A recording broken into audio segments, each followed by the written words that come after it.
Professor Tony, you've got a personal connection to autism as well, not just a professional one. And I was wondering if there was anything that you wanted to say that you wish you knew, or, many years ago when your son was still younger. I don't know if you want to speak about that a little bit. Yeah, in hindsight, and this is a problem, I can now explain what I would have liked to have done.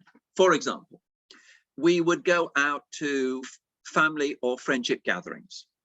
Now, neurotypicals have the capacity of a bucket, and they fill it, and they're energized by socializing, and it's fantastic. For my son, Will, it wasn't a bucket, it was a cup, and it was a cup that was filled very quickly.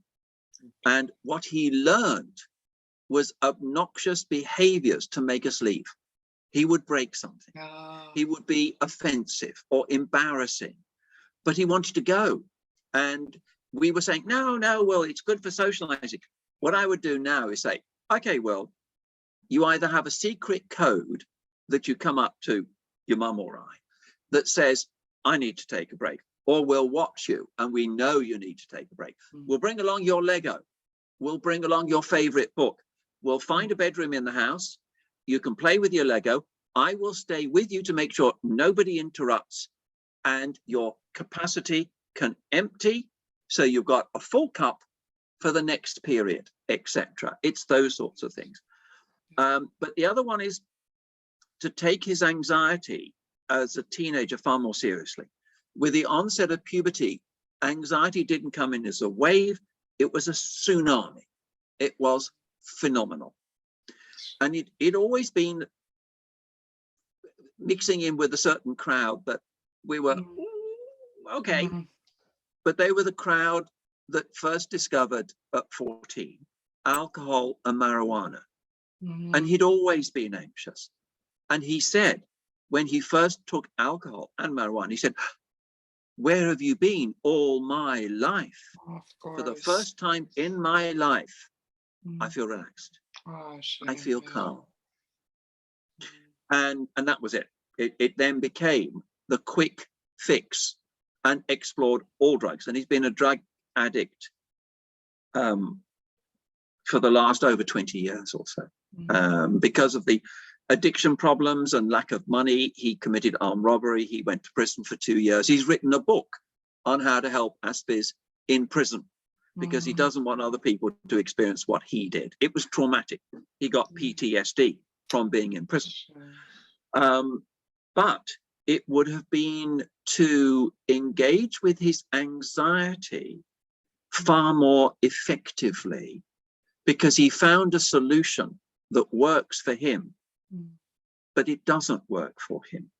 And it means that he's had major problems with addiction. And he's still an addict. And it's not a long-term solution. And that's the sad part of it, is because, you had that, it was a quick fix. And I think a lot of people actually fall into that because it's so difficult to notice when you're young, especially if you're on that part of the spectrum where it's difficult to see the signs. I mean, especially with somebody so close to you. Excuse me, I had the same thing with somebody very close to me, that it took me ages to realize, oh, okay, this is anxiety. This isn't like he's not being naughty or bad, or it's just that's his way of coping. Yeah, it's something that we should have picked up earlier, but as a parent, you're always hoping that they will grow out of it, that this is a temporary stage. Now, it was for a lot of his peer group, and they were all experimenting with alcohol and marijuana. Exactly. Very briefly, for a few months, maybe a year or two, gone. But for William, it had far more powerful effect on his well-being. It created a bubble of I don't care. And it meant that he met a group of people that became his peer group. And being autistic, he took drugs as a special interest. And he knew about drugs in a level that was amazing. My sister is an anesthetist. And she said, Will knows more about morphine than I do.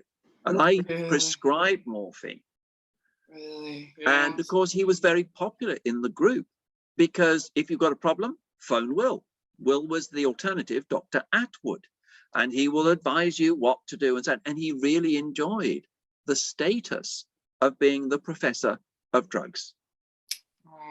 That's such a sad story, but it's also something that I feel like you're helping so many other parents through this, which is kind of, I mean, it's not the nicest thing, I guess, to say, but you're helping so many other parents, and he is also helping so many other children and parents.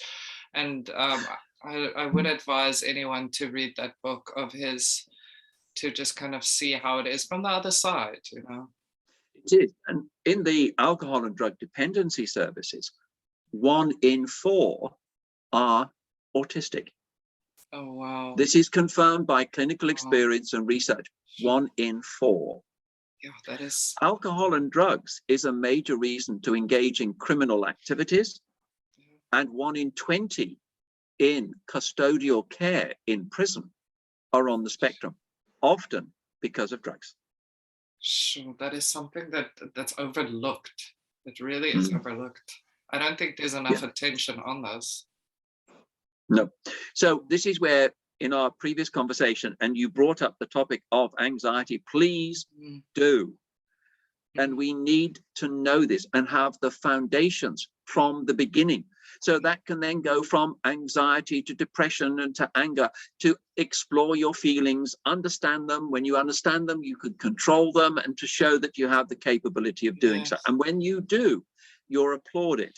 When you have a relapse, that you're not dismissed, you move on. Yes, exactly. Thank you so much for being so open and communicating this with the people that are watching, because I know that it's hard, but like I said, you're really helping others, and Will is as well. So please just send love to your entire family.